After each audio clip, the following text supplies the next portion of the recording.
Hello,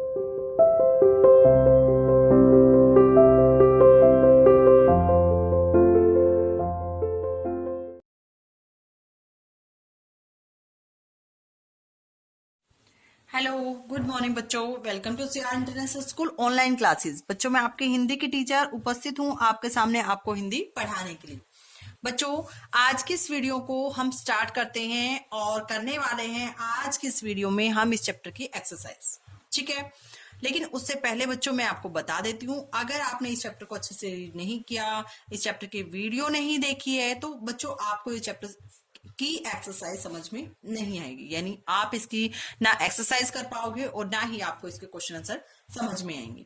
इससे पहले बच्चों आप अपने बुक के थ्रू इस चैप्टर को रीड करो। अगर रीडिंग के बाद आपको चैप्टर समझ में नहीं आता है तो बार बार वीडियो की हेल्प से वीडियो देखिए और वीडियो की हेल्प से आप इस चैप्टर को समझ सकते हो। ठीक है, आइए आज के इस वीडियो को स्टार्ट करते हैं और करते हैं हमारे इस चैप्टर की एक्सरसाइज। देखिए बच्चों, एक्सरसाइज का चंद्रशेखर के विषय में जो वाक्य सही है उस पर सही का चिन्ह लगाइए। यानी चंद्रशेखर के बारे में जो बात सही है उसके सामने हमें टिक करना है और जो बात गलत है उसके सामने हमें क्रॉस करना है।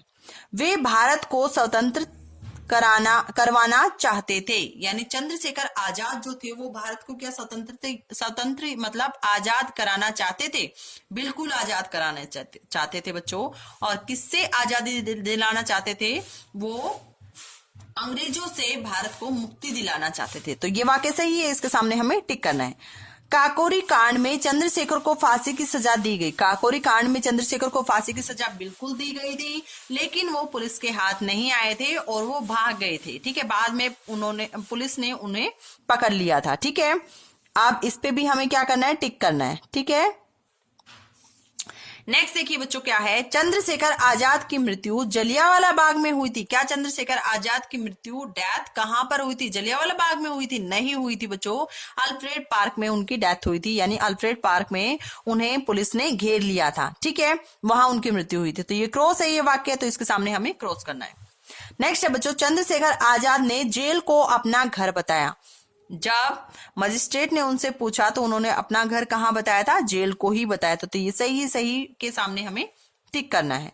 चंद्रशेखर आजाद ने स्वयं को गोली मारी थी। यानी जब उनकी सारी गोलियां खत्म हो गई थी पुलिस से मुठभेड़ करते हुए, तब जो आखिरी जो गोली बची थी उन्होंने वो अपने आप को ही मार ली थी। ये हमने चैप्टर में पढ़ा है ना बच्चों, तो ये बात सही है, तो हमें इसके सामने टिक करना है।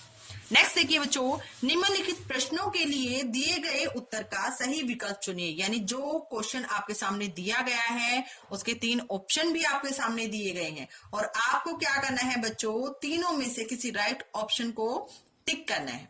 ठीक है, देखिए बच्चों, चंद्रशेखर को किस अदालत में सजा सुनाई गई? सीतापुर में, रामपुर में या काशीपुर में? कहां सुनाई गई थी बच्चों? काशीपुर में सुनाई गई थी। ठीक है, तो हमारा काशीपुर राइट आंसर होगा जिसके ऊपर हमें टिक करना है। नेक्स्ट देखिए बच्चों क्या है।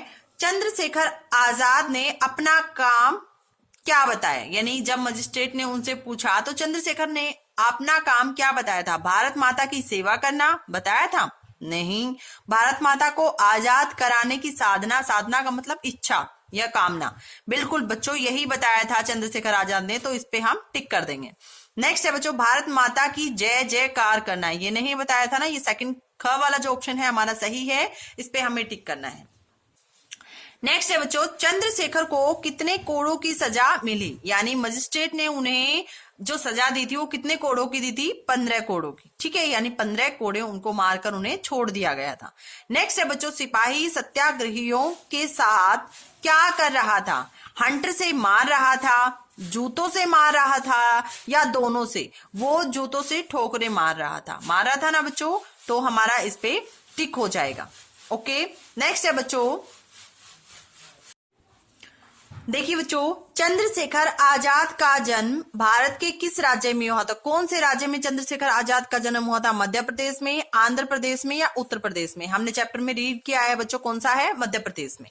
ठीक है, नेक्स्ट देखिए बच्चों एक्सरसाइज। कारक, परसर्ग या विभक्तियां संज्ञा तथा सर्वनाम को वाक्य के अन्य भागों से जोड़ने का कार्य करते हैं।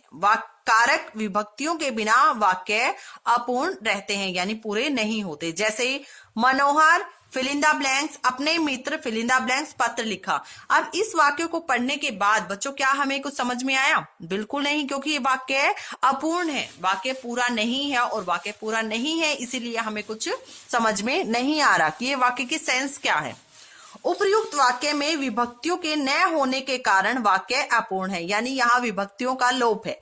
अब विभक्तियों के साथ वाक्य को देखिए। आप देखिए बच्चों, यही वाक्य हम दोबारा लिख रहे हैं, लेकिन यहाँ हमने विभक्तियों का प्रयोग किया है। जैसे मनोहर ने अपने मित्र को पत्र लिखा। अब ये वाक्य हमारा पूरा है और इस वाक्य की सेंस भी निकल रही है, ठीक है। यानी मनोहर है और उसका फ्रेंड है, मनोहर ने अपने मित्र को यानी अपने फ्रेंड को पत्र लिखा, ठीक है। ने तथा को कारक विभक्तियां या परसर्ग है, यानी ने और को जो है यहाँ पर ने को ये दोनों क्या है बच्चों? ये कारक विभक्तियां हैं। नीचे लिखे वाक्यों में से परसर्ग छांटकर वाक्यों के सामने लिखे। अब इन वाक्यों में हमें विभक्तियां छांटनी है, ठीक है, यानी परसर्ग छांटने हैं। बच्चे कमरे में पढ़ रहे हैं। अब इसमें परसर्ग क्या है बच्चों? में, तो में हमने यहां लिखा। नेहा ने कार्य किया। अब ने क्या है? हमारा परसर्ग है, तो ने को हमने यहां पर लिख दिया। बच्चों के लिए कपड़े दो। अब के लिए ये हमारा कारक चिन्ह है, यानी कारक विभक्ति है, हमने यहां लिख दिया के लिए, ठीक है। नेक्स्ट है बच्चों, माता जी बस से आए हैं। से जो है हमारा क्या है? परसर्ग है। गरीबों का भला करो। का जो है वो हमारा परसर्ग है और इसे हमने यहां लिख दिया। ओके बच्चों, आइए देखते हैं नेक्स्ट एक्सरसाइज। देखिए बच्चों, इस एक्सरसाइज में आपको क्या करना है, नीचे दिए गए परसर्गों का वाक्य में प्रयोग कीजिए, और ये बच्चों आपको अपनी नोटबुक में करना है ये बात, ठीक है, क्योंकि यहाँ स्पेस नहीं दिया गया है, इस एक्सरसाइज को हम बुक में सोल्व नहीं कर सकते। करना क्या है वो मैं आपको बता देती हूँ। इसमें क्या करना है बच्चों, जैसे हम वाक्य बनाते हैं और वाक्य में ये परसर्ग आने चाहिए। जैसे में से हमने वाक्य बनाया, बच्चे कमरे में खेल रहे हैं, तो में हमारा वाक्य के अंदर आ गया। में क्या है बच्चों? हमारा परसर्ग है। पर से हम कोई भी वाक्य बनाएंगे और पर उसमें आना चाहिए। जैसे मेज पर पुस्तक रखी है। को पिताजी को पानी दो। अब इस वाक्य में हमारा को आ चुका है, इससे पहले जो हमने वाक्य बनाया था उसमें पर आ चुका है, उससे पहले हमने जो वाक्य बनाया था उसमें में आ चुका है। नेक्स्ट है बच्चों, ने। राम ने खाना खाया। इस वाक्य में ने क्या है? ने हमारा परसर्ग है। से बाजार से सब्जियां लाओ। अब से क्या है बच्चों? इससे भी हमारा परसर्ग है, ठीक है। ये एक्सरसाइज आपको यहाँ पर स्पेस नहीं दिया गया, इसलिए आपको ये एक्सरसाइज अपनी नोटबुक में करनी है, ठीक है। नेक्स्ट एक्सरसाइज है बच्चों, नीचे लिखे शब्दों के विलोम शब्द लिखे। आप जो ये शब्द लिखे हुए हैं बच्चों, इनके विलोम शब्द आपको लिखने, ठीक है। कैसे? आजाद का विलोम शब्द क्या होगा? गुलाम। असहयोग का विलोम शब्द क्या होगा? सहयोग। निर्भीक का विलोम शब्द क्या होगा? डरपोक। इनाम का विलोम शब्द क्या होगा बच्चों? जुर्माना। विदेशी का विलोम शब्द क्या होगा? देसी। और बाहर का विलोम शब्द क्या होगा? अंदर। आज की इस वीडियो में पढ़ेंगे बच्चों यहीं तक। मिलते हैं नेक्स्ट वीडियो में, तब तक के लिए thank you, have a nice day.